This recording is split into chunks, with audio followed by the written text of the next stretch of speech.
Welcome back to the suspension sessions with Robbie and Glen. A bit of a departure from our usual technical discussions today because we are delighted to welcome Michel Kruiper to South Africa. Michel, a former Dutch professional downhill rider who competed in the UCI World Cup circuit in the late 90s and early 2000s, is visiting us here in South Africa on his December holidays. He's a Dutch national downhill champion and even lined up at the World Cup here in Stellenbosch back in '98. Michel and Robbie go back a long way. So over to you, Robbie. Thanks, Glenn. For starters, Michel, welcome back to South Africa. It's been a minute, eh? Dude, it's so good to have you back here. I used to really look forward to having you come stay with us in Eisner. It was the highlight of my year, actually. Spend 3 months with us training, doing some cool riding, and racing in the year as well. It was awesome, eh? I mean, those were the days when mountain biking was still young and quite a lot of innocence and a lot of cool stuff happening all the time. You've been in the cycle industry a long time. You own currently, I think you said 4 stores, 3 in Holland and 1 in Germany, selling some really nice top-end mountain bike stuff. And I know you were at Il Choco with me in '91. I was riding the cross-country, you were riding the downhill. Tell us about the downhill in 1991. In 1991 we had just front suspension. That was the first year we had front suspension. The year before we didn't have any suspension. So yeah, that was hard to get down, a lot of punctures. And it was another time than now, eh? Just 3-4 centimeters of suspension in the front. It's crazy. I mean, I think that you were riding RockShox then, those old RS ones, those first ones that came out from, what's his name, old Turner? Dave Turner? No, I don't think it was Dave. But anyway, so yeah. From the original RockShox guy. I remember he was at the event and he was handing out suspension forks to guys who were riding downhill. So yeah, it was quite cool actually. First time I'd seen them. And I think the Manitou guys were there as well. And I know that Scott had some weird forks there, the Unicrown forks that they had sold so many of in Europe. I mean, those guys were everywhere. But yeah, and then moving on from there, who did you ride for at that stage? American Eagle. Okay. First it was Panasonic and then it was American Eagle with later on Olympic champion Bart Brentjens. Yes, I still see Bart at the Epic. He still has a team, eh? Yeah. No, still American Eagle, but not the same bikes. No. They have other brand now. Yes, yeah. They quit with American Eagle. Okay, did they? Yeah. I know that he established a new brand now in the last couple of years and he's on the World Cup circuit, but I thought it was still under the American Eagle badge.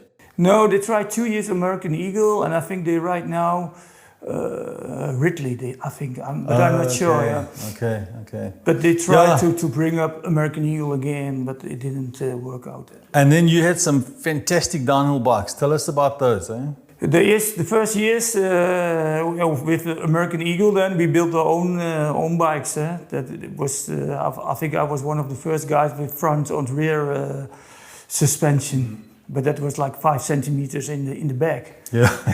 But it was a big difference. Then we only had a front suspension. Yeah. So that was very nice. It was to ride completely different than only a front suspension. Where were they doing these competitions?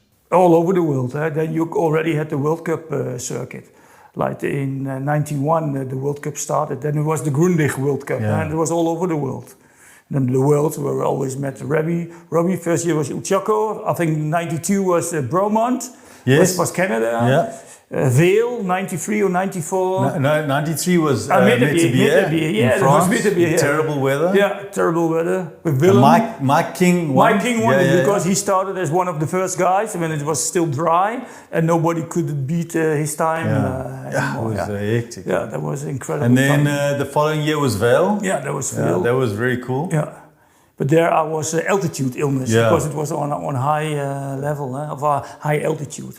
I was sick there. Yeah, there was it's very difficult track was there with a lot of rocks. A lot of rocks. Yeah. I remember a big crash going over the barriers into the rocks, and I was wearing my downhill kit. And if I wasn't for that, I promise you I would have been in hospital. But I bounced off all those rocks there. It was a crazy course, but a lot of fun. Yeah, that was a lot nice course to ride. And any favorites? Bromont, I like the course was very, very good. Also, I had a good result there. Now I love the courses in France because they're very technical and they were quite slow but very technical to ride. So that was very nice to ride because I was a very technical rider. I didn't have much power, but I was very technical. So and in France were the most technical courses. And Mont-Saint-Anne, did you ever go to Mont-Saint-Anne? Yeah, twice or 3 times. Yeah. Very nice riding there. I've always enjoyed that course. Mont-Saint-Anne, Vale was nice. What's the other?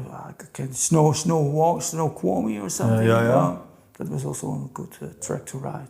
So what was the last world champs that you rode? I think 2000 Sierra Nevada. That was, I think, the last world side I did. Okay. And I know you had ambitions to do the Dutch Olympic team. I remember you were training really hard for that. How close did you get to that? I was in the second line, Bart, and another one was the first line, and I was in the second line. Okay. So those days they were older than me. So I was younger, so they were much stronger. So I didn't make it. I remember the training that you put in. That was a big effort. Yeah. It was long days training and a lot of hours. And I was in the selection, but I didn't make it. And Bart went, and he went Olympic champion. So. Sure. So lots of water under the bridge in all these years. It's been great. It's been a fantastic career. Yeah.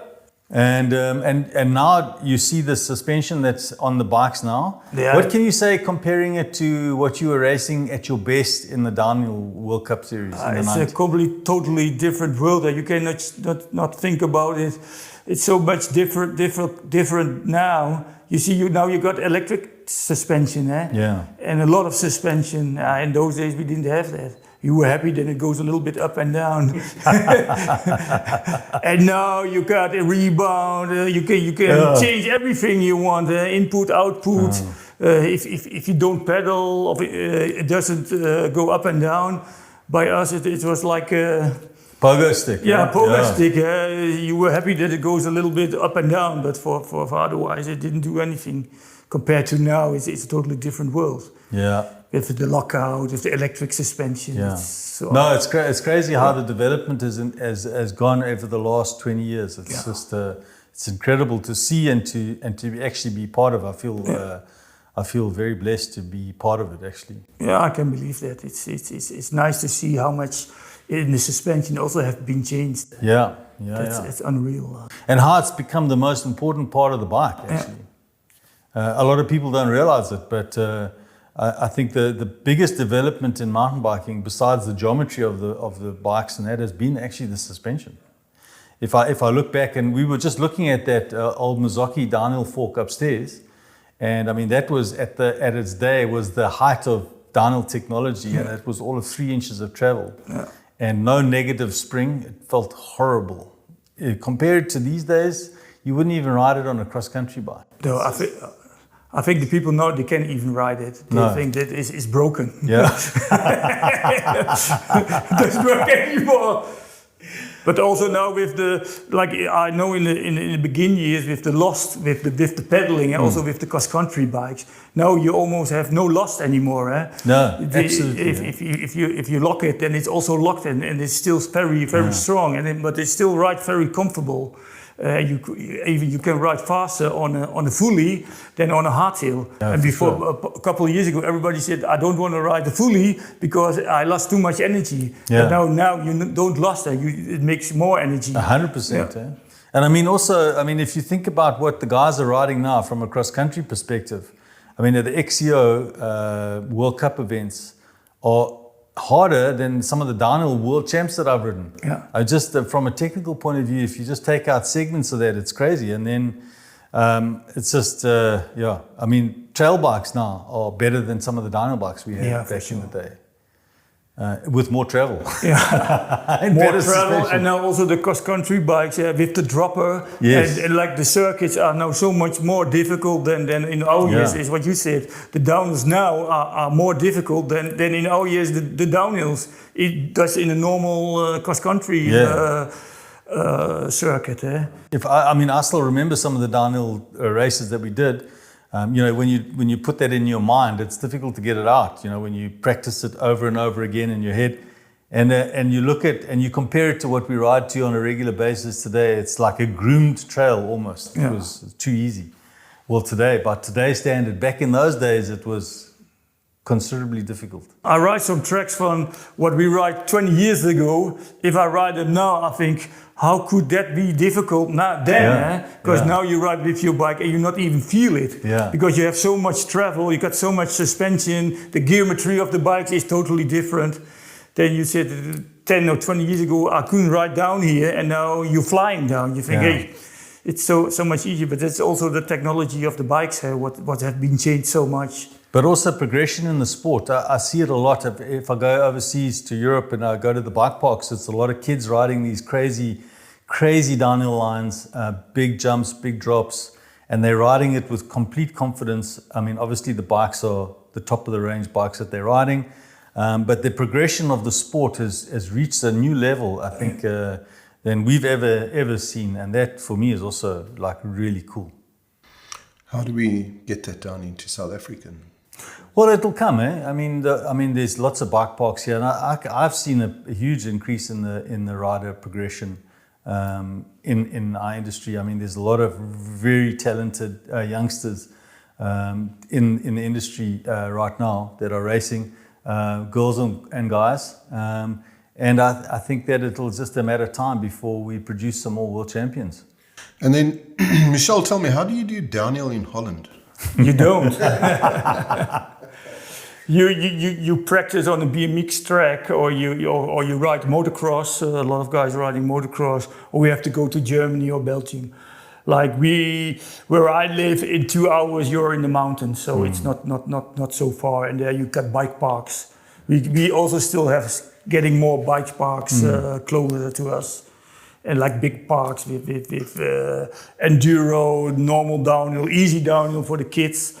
Like my son, he can ride downhill and he can start very easy. And then it's getting more difficult and difficult. They can choose. So that's how we get used to the bike parks and to the downhill ride. But 20 years ago, it was much how you say it. You had to drive more and more. You have to go to France to practice, or to the end of Belgium to the Ardennes. But now it's getting closer and closer. So now you see also light guys or young guys. They're getting so much good technique because the bike parks are getting closer and closer to us. Yeah, no, it's crazy, the progression. Eh? So, in your opinion, in the next 5 years, what are we going to see in the bicycle industry? I mean, there's such a plethora of bikes right now. So, I mean, you get gravel bikes, you get trail bikes, you get down country bikes, you get XC bikes, you get enduro bikes, you get downhill bikes, you get freeride bikes. Where is it going? What do you think? Eh? I really don't know. Now they're talking about 32-inch bikes are coming. 29 will stay. Gravel bike, you will see it will getting bigger and bigger. Like in this country, I think enduro is getting bigger and bigger. That's by us, it's getting a little bit less. So I think with the suspension and stuff, it doesn't get, the suspension will change, but the way of travel, I don't think it's getting more and more. I think that will equalize a little bit. But maybe the geometry and the electrics, that will change. A lot of electronics coming through, I think. Lots more still to come. So, I mean, talking about gravel bikes, I've ridden cyclocross bikes before. We had a whole bunch of them here in the past. And obviously there's a big difference between a cyclocross bike and a gravel bike because of the tire clearance, etc., etc. But don't you feel it's just like a rehash of the mountain bikes from the 90s? It is. Yeah. It's a marketing stuff. Like a cyclocrosser, the only difference between a cyclocrosser and a gravel bike is the tires. Yeah. In a cyclocrosser you cannot put thick tires in, but in a gravel bike you can. And then I've also seen suspension. I mean, they started now with front suspension. And full and fully suspension. So I think they try to think every time something new, what they can But I think it's more marketing than that it brings. Well, I mean, look, I've ridden 3 Epics, and they were. I mean, if I'd had a gravel bike from today, I probably would have ridden those Epics with the gravel bike, because that was what we were doing back those days. And I see a lot of our customers right now is actually that's what they want to do. They want a gravel bike because it serves the purpose of what they're going to be riding. And I mean, we've got so many gravel roads here, but I think that gravel bikes should have suspension, or they should be 32-inch wheels. What do you think of that?